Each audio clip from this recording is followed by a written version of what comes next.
समय में हमारे इस राष्ट्र के अंदर में जो एक भयावह स्थिति का हम सब सामना कर रहे हैं वो ये है, इसके ऊपर मैं निरंतर अब तक काम करता आया हूँ। बहुत से लोग मेरे साथ जुड़े हुए हैं नेट के माध्यम से। सभी लोगों ने प्रायः देखा होगा कि वर्तमान समय में हमारा जो राष्ट्र धर्म प्रधान राष्ट्र है, हमारा ये राष्ट्र वेद प्रधान राष्ट्र है, हमारा ये राष्ट्र परमात्मा प्रधान राष्ट्र है। परमपिता परमात्मा ने आदि सृष्टि में यही वेद इसी देश वालों को ही दिया है, अर्थात ये ऋषि मुनि हमारे इसी देश में आए हैं। बेशक कुरान वालों का कहना यह है, कुरान वाले कहते हैं कि अल्लाह ताला ने हर कौम के जुबान में पैगंबर भेजा है, नबी भेजा। वमा अरसलना मिन रसूलिन इल्ला बिलिसान कौमिही लियुबय्यिन लहुम। और वो मैं कुरान की आयत इसलिए सुना रहा हूँ कि IRF के कुछ गुर्रे ये कह रहे हैं कि महेंद्र पाल कुरान को जान, वो अरबी जुबान में कुरान को सुनाते हैं। अरे कुरान अरबी जुबान में है तो मैं किस जुबान में सुनाता भला? अब इनकी बुद्धि मारी गई। जब कुरान अरबी जुबान में है तो मैं किस जुबान में सुनाऊं? क्या उसको मैं बंगला में बोलूं?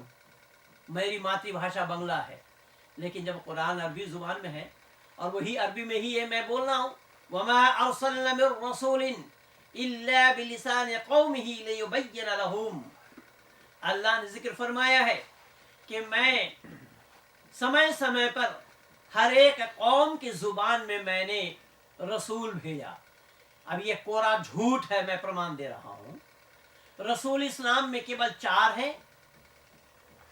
जिन पैगंबरों पर अल्लाह ताला ने किताबें नाजिल की हैं उनको रसूल कहा जाता है। जिन लोगों का नाम हजरत दाऊद अलैहिस्सलातु वस्सलाम, हजरत मूसा अलैहिस्सलातु वस्सलाम, हजरत ईसा अलैहिस्सलातु वस्सलाम, हजरत मोहम्मद मुस्तफ़ा सल्लल्लाहु अलैहि वसल्लम, इन 4 को इस्लाम ने रसूल माना है। और अल्लाह ने क्या कहा, वमा अरसलना मिर रसूलिन इल्ला बिलिसान कौमिही, कि उस कौम की जुबान में मैंने रसूल। जब रसूल आपके 4 हैं तो ये दाऊद, मूसा, ईसा और मोहम्मद किसी को भी दिखा दे, किसी को भी बता दे कि इन लोगों का जन्म भारत में हुआ, या भारत में जितने मनीषी हमारे आए हैं, अग्नि, वायु, आदित्य, अंगिरा, कपिल, करात, पतंजल, गौतम, जैमिनी, व्यास आदि ऋषियों से लेकर के मर्यादा पुरुषोत्तम राम और योगेश्वर कृष्ण जैसे महापुरुषों का आगमन हुआ। क्या इस्लाम वालों ने हमारे इन महापुरुषों में से किसी महापुरुष को रसूल माना है? फिर ये बात झूठी है, अपने आप में ही झूठ प्रमाणित हो रहा है। पर मैं फिर निवेदन कर रहा हूं कि इन झूठी बातों का प्रचार करके मानव समाज को क्यों वर्गलाना चाहते हैं और महेंद्र पाल को झूठा बता रहे हैं। भाई ये आयत कुरान में है या नहीं? कुरान आपकी है, आप देख लो ना, कौन मना कर रहा है? लेकिन ये बताओ, मैंने जो कुरान की आयत सुनाई क्या यह गलत है? अगर गलत है तो फिर उसके लिए भी मैं चुनौती दे रहा हूं, कोई माई का लाल मुझे यह गलत प्रमाणित करके दिखा दे। तो मैंने निवेदन किया, हमारा यह राष्ट्र धर्म प्रधान राष्ट्र है। हमारे इसी राष्ट्र में कपिल, कनाद, पतंजल, गौतम, जैमिनी जैसे कई बार बार मैं बताया हूं, हमारे ऋषि मुनियों का आगमन इसी राष्ट्र में ही हुआ है। और राष्ट्र के संचालन करता राष्ट्र पुरुष अगर उस वेद का जानने वाला नहीं होगा तो इस राष्ट्र की रक्षा करना कभी भी संभव नहीं है। हमारे इस देशवासियों के लिए ये बहुत ही दुर्भाग्यपूर्ण बात है कि हमारे यहाँ बंगला जुबान में कहावत है, राजार पापे राज्यो नष्टो, अर्थात राजा के पाप से राज नष्ट हो जाता है, राज की बर्बादी हो जाती है। हमारे महापुरुषों ने आदि सृष्टि से ही हमें यही उपदेश देते आए हैं कि राष्ट्र का राजा कैसा हो, बोले बिजली जैसे द्रुत गति उनके अंदर में हो, अर्थात राजा इतना दयालु हो, राजा इतना कृपालु हो, राजा इतना दयावान हो, इतना दयाशील हो। और ये दयाशील दयावान होना किनके लिए संभव होगा? जो कि धार्मिक हैं। पर गोमांस खाने वालों को या और जीव जंतु को खाने वालों के अंदर में दया थोड़ी होगी भाई। दया केवल और केवल वेद के जानने वालों को ही है। क्यों? वेद मुकद्दस में परमात्मा ने यही उपदेश हमें दिया है, आत्म सर्वभूतेषु समस्त आत्माओं को अपनी आत्मा के समान जानना। तो जिनका खान पान सही नहीं है, और मैं दावा के साथ ये कहना चाहूंगा दुनिया वालों से, क्या है दुनिया के लोगों, अगर गुजरात प्रांत के अंदर में गौकशी बंद होना संभव हुआ तो भारत के किसी और कोना में बंद होना संभव नहीं है क्या? इससे जरूर आप समझ रहे होंगे मैं इशारा क्या करना चाहता हूं। अब पिछले दिनों से मैं देख रहा हूं कई महीनों से कि हमारे ये नेतागण जितने भी हैं, जब ये हमें वोट मांगने के लिए आते हैं तब तो ये हिंदू बन करके आते हैं, अपने नाम के साथ आते हैं, अपने पिता का नाम भी दर्शाते हैं, और जब इन्हें हम वोट दे करके जिता देते हैं तो सब गोल टोपी पहन करके ही दुनिया के सामने आ जाते हैं। अभी नीतीश कुमार जी को मैंने देखा, ये इस्लामी टोपी पहन करके हाथ उठाकर अल्लाह से मुनाजात कर रहे हैं, दुआ मांग रहे हैं। मैंने अपने फेसबुक में लिखा कि नीतीश कुमार जी को देखने में, पहचानने में भी मुझे 5 मिनट का समय लग गया। हमारे दिमाग पर हमें जोर डालना पड़ा कि आखिर ये इंसान है ही कौन। ये टोपी लगाए बैठे हैं, गौर से देखने के बाद हमें पता लगा कि ये बिहार के मुख्यमंत्री माननीय नीतीश कुमार जी हैं। टोपी पहनने की आवश्यकता क्यों पड़ी? तो पता मुझे लगा कि टोपी पहनने की आवश्यकता उन्हें इसलिए पड़ी कि इस्लाम वालों को संतुष्ट करने के लिए। लेकिन इस्लाम वाले भी अकल के अंधे और गांठ के पूरे हैं। क्या इस्लाम वालों को मालूम नहीं कि ये टोपी पहनकर तुम्हारे साथ धोखा दे रहे हैं? ये राम के वंशज हैं, ये नीतीश कुमार है। क्या किसी मुसलमान का नाम नीतीश कुमार का होना संभव है बंधुओं? किसी मुसलमान का नाम नीतीश कुमार है क्या? क्या इस्लाम वाले नहीं जानते? इसका मतलब टोपी पहनने से तुम भी समझ लेते हो कि वो तुम्हारे पक्ष वाले हैं, तुम्हारे हमदर्द हैं, तुम्हारी बात करेंगे। लेकिन ये तो दिखावा है, ये बनावटी है, ये बंतूपन है। केवल नीतीश कुमार ही नहीं, मुलायम सिंह पिता पुत्र को भी मैंने देखा इस इस्लामी टोपी और अरबी रुमाल ओढ़े पिता पुत्र दोनों ही जनता जनार्दनों के बीच में आकर के बतलाना चाह रहे हैं, जबकि इस्लाम वालों को भली भांति मालूम है कि वो भी जन्मजात वंशज हैं योगेश्वर कृष्ण के। तो ये योगेश्वर कृष्ण के वंशज हो करके अगर टोपी पहन लेंगे तो आपके हो जाएंगे क्या? तो याद रखिएगा, ये भी आपके साथ धोखा हो रहा है। केवल इतना ही नहीं, वहां पर मैंने और देखा माननीय राहुल गांधी को, जो राहुल गांधी भी टोपी पहनकर यत्र तत्र सभा करते रहे। जिस राहुल गांधी को धर्म का धान ही मालूम, जो राहुल गांधी धर्म का धान ही जानते हैं, इस्लामी टोपी पहनकर वो भी दिखा रहे हैं कि मैं भी तुम्हारे साथ हूँ। तो क्या इस्लाम वाले इसको समझ नहीं रहे? केवल इतना ही नहीं, बंगाल के मुख्यमंत्री ममता बनर्जी को भी मैंने यही देखा, ये कि ब्राह्मण पुत्री है, ब्राह्मण कन्या है, लेकिन दुपट्टा को कान के पीछे से घुमाकर ऊंचा करके पूरे सर को ढक करके अल्लाह के सामने में दुआ मांग रही है। और कई जगह तो बुर्का पहन करके भी उनके फोटो लगे हुए हैं। कलकत्ता शहर में भी है और ग्रामीण अंचल में भी मैं देखा हूँ, क्योंकि मेरा नाता उसी कलकत्ता से ही है, आना जाना लगा रहता है। मैंने बहुत जगह देखा। मैं अभी पिछले दिन 16 सितंबर को महाजाति सदन में गौ रक्षा आंदोलन में मेरा वक्तव्य था, वहां पर भी मैंने इन्हीं बातों को ही रखा जनता जनार्दनों के बीच। क्या बंगाल के लोग ये नहीं जानते हैं कि ये पुत्री किनकी है, ये कन्या किनकी है, जो ब्राह्मण कन्या हो करके अल्लाह के साथ अल्लाह के सामने मुनाजात करे? क्या ब्राह्मणों के परमात्मा के अंदर में कुछ कमी आ गई है क्या? क्या परमात्मा से प्रार्थना करने से परमात्मा दुआ कबूल नहीं करते हैं? अगर परमात्मा दुआ कबूल करते हैं तो फिर इस्लामी भेष बनाने का क्या काम पड़ गया? मैं यही नहीं समझ पाया। लेकिन एक बात मैं आप लोगों को और भी बता देना चाहता हूं भाइयों, कि बिना टोपी पहने भी राज्य के अंदर में राज्य का मुख्यमंत्री बना जाना संभव है। अगर उसे किसी ने उजागर किया तो फिर मैं गुजरात के तरफ आप लोगों को ले जाना चाहूंगा। नरेंद्र भाई मोदी को भी टोपी पहनाने का प्रयास किया था, और जो टोपी पहनाने के लिए गए थे, जब नरेंद्र भाई मोदी ने टोपी नहीं पहनी तो उस समय तो उन्होंने नहीं बोला कुछ। दूसरा दिन मीडिया के सामने में आकर के कहने लगे कि मुझे अगर कत्ल कर देते होते तो शायद मुझे इतनी तकलीफ नहीं होती। मैंने अपने आर्टिकल में दर्शाया कि आपको कत्ल कर देते आपको तकलीफ नहीं होती, क्या कत्ल करने के बाद आप तकलीफ का एहसास करने के लिए जिंदा रहते? इस मूर्खता का क्या दाद दिया जाए। मैंने कहा आप एक मजार के मुजाविर हैं, आप उस मस्जिद के इमाम भी हैं, आपका काम है साफा बांधने का। अगर आप साफा लेकर के जाते, नरेंद्र भाई मोदी को बांधते होते तो भी बात थी। केवल इतना ही नहीं, अगर नरेंद्र भाई मोदी ने टोपी नहीं पहनी, बहुत बड़ा गुनाह कर दिया।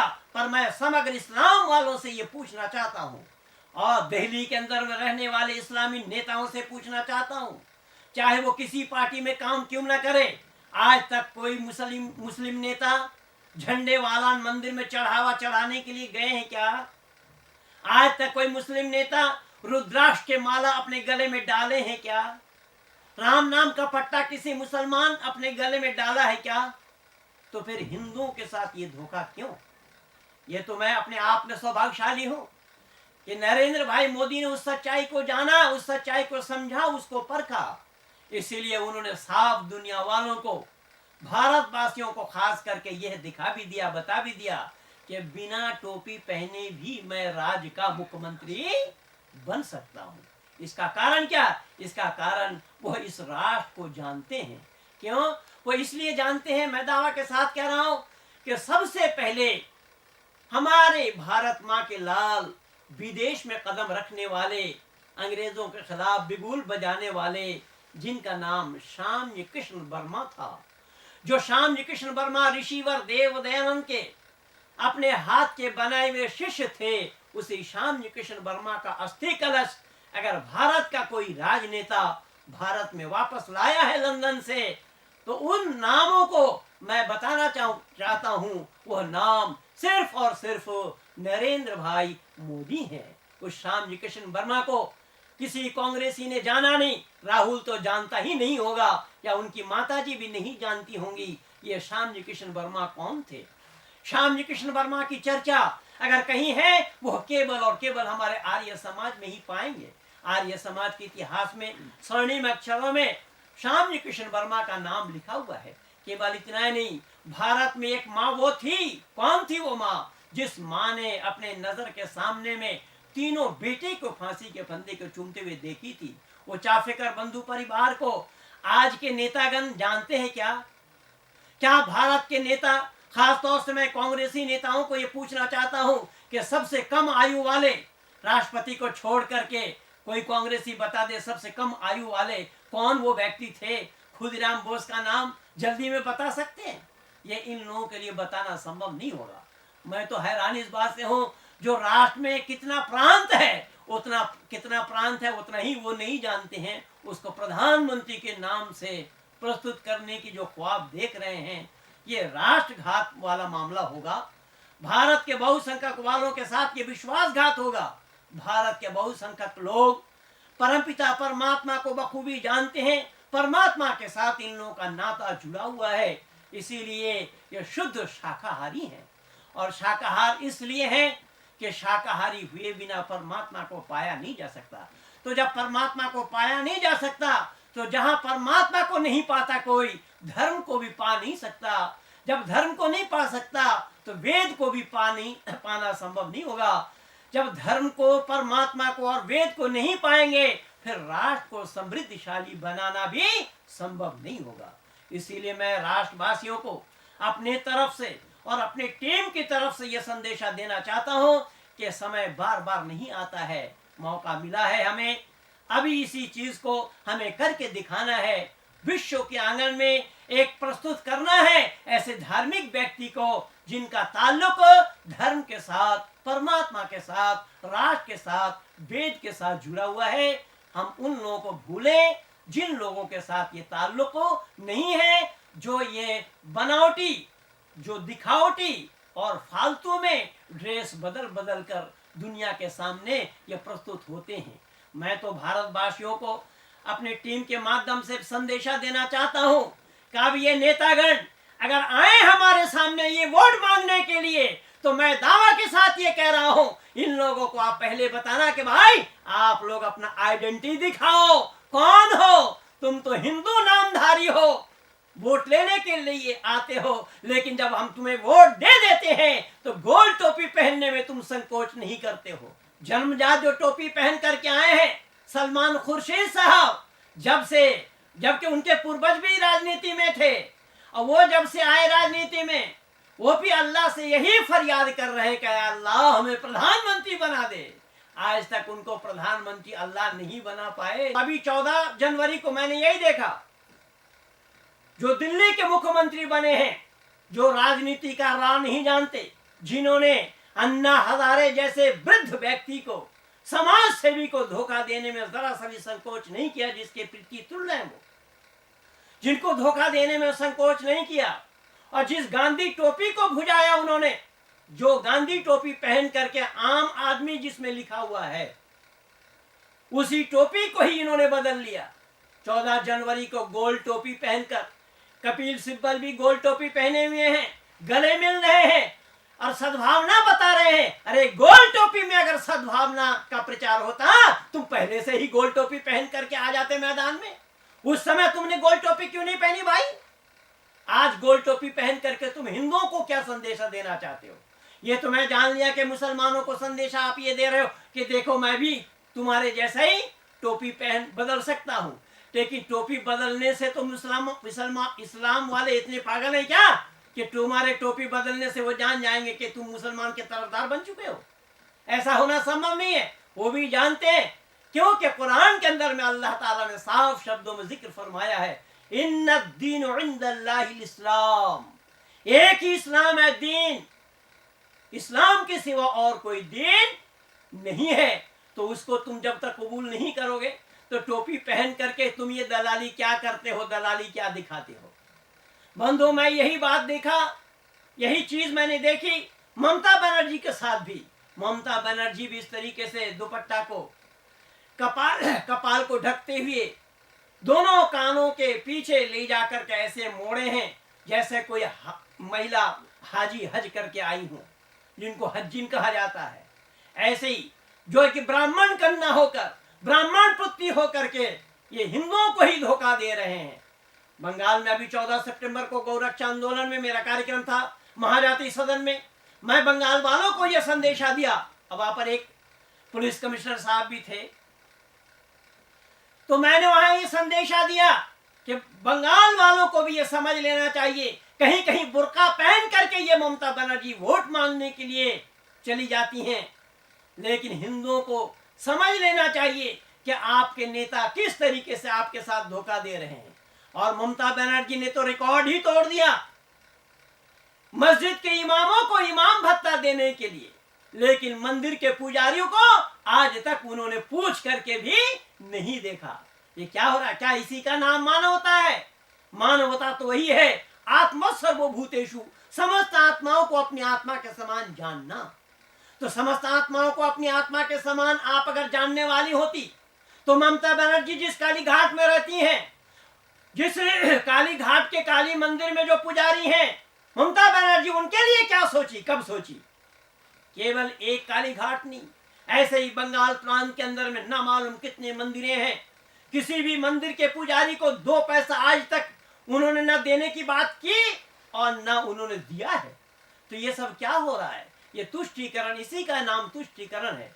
और इस सच्चाई को किसी ने जाना तो मैं दावा के साथ कह रहा हूं, जिनका नाम है नरेंद्र भाई मोदी, जिन्होंने इस राष्ट्र को समझा, जिन्होंने इस राष्ट्र को जाना, भारत माँ के दुख और दर्द को समझा, तभी तो वो शामजी कृष्ण वर्मा के अस्थि कलश को लंदन से भारत ले आए, जो आज तक भारत के किसी भी राजनेता के द्वारा ये होना या करना संभव नहीं हुआ था। इसीलिए मैं निवेदन कर रहा हूं संपूर्ण भारतवासियों से कि ऐ भारत के लोगों, ये मौका बार बार आपको मिलना नहीं है। ये भी आज मौका मिला है 2014 का। ये जो रणनीति है, ये आपकी रणनीति है, ये आपके ऊपर ही निर्भर कर रहा है। आपने सबको देख लिया है किस तरीके से वोट लेते समय ये गिड़गिड़ाते हैं और फिर आपको आंख दिखाते हैं। जैसा कहने का तात्पर्य मेरा ये है, ये मौका आपको बार बार मिलना नहीं है। 5 साल के बाद आपको मौका मिला है, न मालूम 5 साल तक हम आगे जीते हैं या नहीं जीते हैं, लेकिन जब हाथ में मौका आया है, इस मौके को चुकना नहीं चाहिए। मैं बार बार आप लोगों से यही निवेदन कर रहा हूं, ये आह्वान कर रहा हूं कि इसी मौके को आप चुकने न दें। कि आज इस दल बदलू नेताओं को आपने देख लिया, ड्रेस बदल बदल करके नेतागण क्या संदेश आप लोगों को देना चाहते हैं उसको भी आप लोगों ने देख लिया, और मानवता का पाठ कहाँ है उसको भी आप लोगों ने देख लिया। मैं तो विशेषकर उस मानवतावादी हूँ, मानवतावादी का प्रचार करता हूँ। मानव मात्र के चहुमुखी विकास जिसमें हो, जिसमें हमारे ऋषि मुनियों ने जो ताकीद हमारे लिए किया है, मैं उसी का ही पक्षधर हूँ, उसी पक्ष को ही मैं देखता हूँ। तो पाता हूँ केवल नरेंद्र भाई मोदी के अंदर में, कि जिन्होंने इस राष्ट्र को जाना, जिन्होंने इस राष्ट्रीयता को समझा, जिन्होंने वेद को जाना, जिन्होंने इस वैदिक मर्यादा को जाना, जिन्होंने उस परमात्मा को जाना, जिन्होंने उस परमात्मा का खौफ अपने दिल में रखा है। इसीलिए बंधुओं, ये राष्ट्र धर्म प्रधान राष्ट्र है, ये राष्ट्र परमात्मा प्रधान राष्ट्र है। ये मौका जाने न दें। मैं आप लोगों से यही विनती कर रहा हूं। इन्हीं शब्दों के साथ आप सब लोगों का बहुत बहुत धन्यवाद।